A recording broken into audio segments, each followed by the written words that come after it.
Or let me say this, or it's a pitch from a designer very early in their design journey and the game isn't competitive in the modern market. It's usually either too much like another game or very generic, or it's more of an idea than a game design.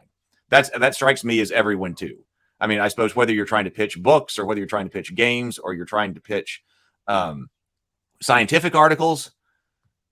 I mean, a lot of people pitch things that, yeah, I mean, everybody's early and everybody starts at some point. So the pitches and things like that happen. And it's not competitive in whatever market it's in. So yeah, this one you can, but this one you handle and figure out as you figure out the publishing game. This one down here, everybody's got to get over this hurdle. W3 Techie says, when I use male and female, it's often because I've had criteria for calling one a man or a woman that I feel they don't meet, LOL. Most of the Twitter trills live in a world of good speak. Twitter is such a waste of time, W3 Techie says. So Andrew, on the subject of publication, Andrew says, even if you get one game published, I would think that you would need more stuff published to make a living on it, unless it's really popular. Exactly. So that's what Sydney and I talked about that too. Yeah, that, okay, let's say you want to make a living as a game designer. How many people make a living as a game designer? Very, very, very few. Maybe only one that I know of. Because even when David and I were running Infinite Black, I was like, how many people actually make a living as a game designer? And he was like, well, we're doing it. And I said, no, we're not. We run a publishing company. How much of our day is actually spent designing the Journey to the Tree of Sorrows role-playing game? Some days, no time at all. Like most of our time was spent. So we made a living as a game publisher. We were publishing our own stuff, but we weren't making a living as a designer. No, our design time was fractional of that. So if you really want to make a living as a game designer, then what you have to do is you have to have multiple, because you're going to get a fraction, you're going to get a royalty on your games, right? So you're going to get a fraction of that. You're going to fraction of the sale. And so the response that everybody always has in the beginning is, wait a minute, you're going to give me what for royalties on the sale of these games? I could just publish, self-publish this myself, crowdfund this myself, and then I'll get all the money. Okay, true.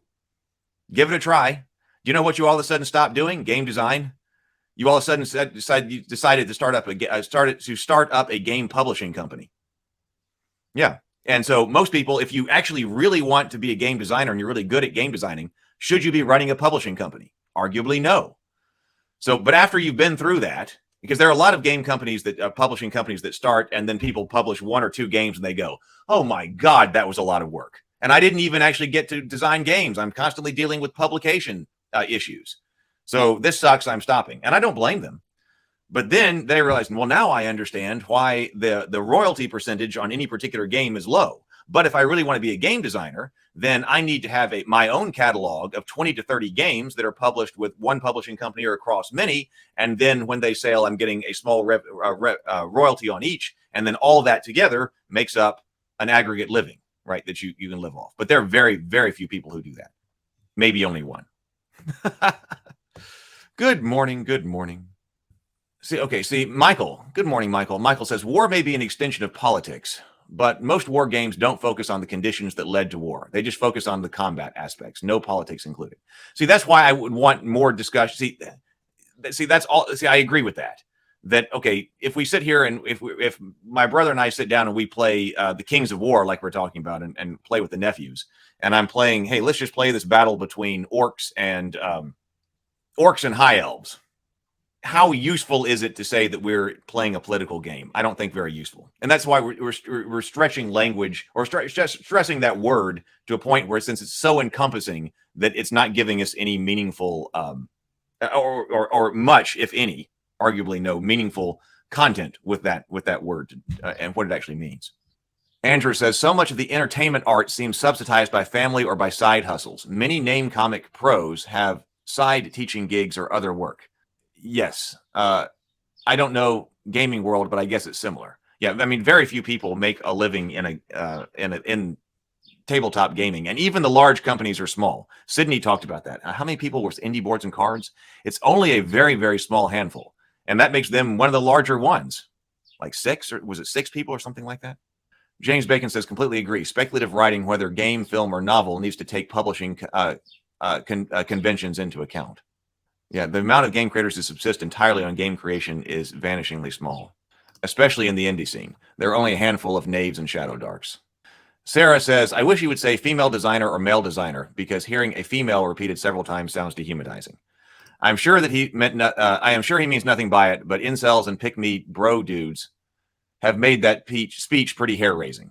Yeah, I don't think that he was doing anything deliberate like that. But because that language is out there on Twitter, I said I know it's the Ferengi memes are coming. That's gonna be down there. That was a thing. I would be happy to get my Zero the Blade says I'm just happy to get my tabletop RPG out there in some way. Dungeon Master says that's a hard truth, but one I needed to hear, and was working on a new game system, and I've been going about it completely wrong. That's a hard. We're talking about that. It's a hard truth, but one I needed to hear. I was working on a new game system, and I've been going about it completely wrong. If you make the thing that you want to make, I mean, there are some. I mean, you hear about somebody who did something completely, who it worked for, but those people are extremely rare. If you're making your own thing, something you want to make for yourself, and you want to exist. Like, that's where self-publishing comes in. So that's why I was always like, well, I guess I just have to do all this myself. Oh, you make computer games? But every time I think about it, a tabletop RPG, it is intimidating. I haven't been able to get computer games to work. Political games, I'm not sure what that means. Social deduction party game like Coup. Well, see, that I wanted more information about what exactly that meant. Secret Hitler? Maybe. I don't know. I wanted more information. War is politics is physical conflict is extremely gameable. Any types of politics is difficult to gamify. Darrington Press announced their new game Queen of Night, which sounds like it's about classic politics. James says he's being articulate. Offense taken, not given. Okay, so then he talks down here. He talks about this. I mean, I think this is. The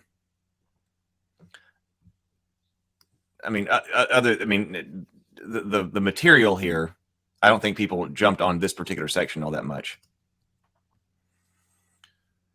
But he does say that I've never. But most of the time, as some people say now, hey, wait a minute. Somebody down in the comments is going to say, hey, wait a minute. I pitched one, and I'm a woman. So it wasn't true that you never, because I sent one. Well, it's a numbers game, so he might have been sent one. I'm okay, in when you're talking about philosophy or when you're trying to come up with statements of fact and logic, and you say that this is this way, all you have to do is come up with one counterexample to prove that statement's false, right? So, and I do that a lot. I took a lot of philosophy classes in graduate school, and so I'm very used to, okay, here is a statement that's asserted as true. Is there a single counterexample to that? And if you can come up with a single counterexample, then the statement's false. But that's important when you're talking about knowledge production. A lot of times people will speak loosely and saying that, oh, this is always like this, or this is never like that. And there might be a few exceptions. When people are speaking more casually, often people say always or never, and they don't mean literally always or never. They're not trying to speak in a scientific truth sense suitable for philosophical analyzation. So I take this that maybe there was one. So I'm not taking his language as, okay, it's time to come up with a single counterexample to falsify his truth statement claim. I'm taking him more loosely than that. So this is true with all kinds of publishing. I mean, I have all kinds of criticism. I faced brutal criticism when I was starting my academic career. And in fact, that made other graduate students because I was already sending stuff out. I was like, okay, so write papers and stuff like this. I didn't do that even with my advisor. I was like, all right, hang on, I can write scholarly articles. I can get that published. I sat down and wrote them and sent it off for publication as a sole author, which nobody else was doing. And I got some harsh criticism, but that encouraged all the other graduate students to come up behind me, because I was like, oh my God, look at this letter that I got back, and it was just horrible. Like the person actually said something like, not only should we not publish this, nothing of this sort should ever be published in any journal. I mean, that's some criticism right there. Now, as it turns out, so I was like, oh my God, look what I just got. And I was sharing that around the graduate student offices. And they're like, well, gee, I should submit some of my stuff for publication, because I definitely can't get anything worse than that. Now, actually, in that case, I'll tell you what the story was there. That was a publisher mismatch. That was a publisher mismatch. That article that I sent out I sent that to one of the journals in geography and I got that back, and it was just absolutely horrible. Like, yeah, that person's like, no, absolutely not. Would never publish that. Nothing of this sort should ever be published. And I was like, oh, okay, well, now what do I do? So I sent it to a European Journal of Ontology, because it was a paper on ontology. So I sent it to a European Journal on Ontology, and it was published just like that. I mean, maybe they sent back some commentary or whatever, but then I fixed it, and boom, it was published. So that, even there, extremely harsh criticism, I did get a lot of that, but then also there was a publication mismatch there. So, but I wonder if that gap accounts for a good part of the missing female design cohort. Females are socialized in the West to avoid situations where they're subjected to fairly harsh criticism of their abilities and creative ideas. Males are socialized to take the punches and keep moving forward. So I knew that this was going to be the real sticky issue, because we've got language issues with what is or is not politics. We've got language issues with the use of female. But this is the idea that he's putting forward here. And is this true? Is this not true? He's suggesting it. Now, so he's not saying there's something inherently wrong with women in game design. He's not saying that. He's just saying that we have a societal issue here and socialization. So that's the approach here. Is this right? Is this wrong? Okay, there seems to be a lot of people who think this is wrong, which is perfectly fine. And it may be wrong, but what is the proper response? If you think this is wrong, you're like, I don't know if this is it. What's the proper response? Is it further discussion? Or is it something else? And then this idea about here with games and stuff right here. Yeah, getting across the gap. But see, that's all publishing. How do you get across that gap to turn yourself into something that can actually get paid for your work? Cameron talks about that a lot. Writing a story, but he's talking about, can you write a professional story? A marketable, commercial, professional story. There's a lot of difference between writing something, just to put someplace and for your own enjoyment, and writing something that is actually a commercially saleable story. So I mean, this is in everything. This is in everything. So this is of the material that I would say is more substantive here to discuss. This one's it. I was like, okay, so this one's the one that people needed. This is the one that warrants discussion.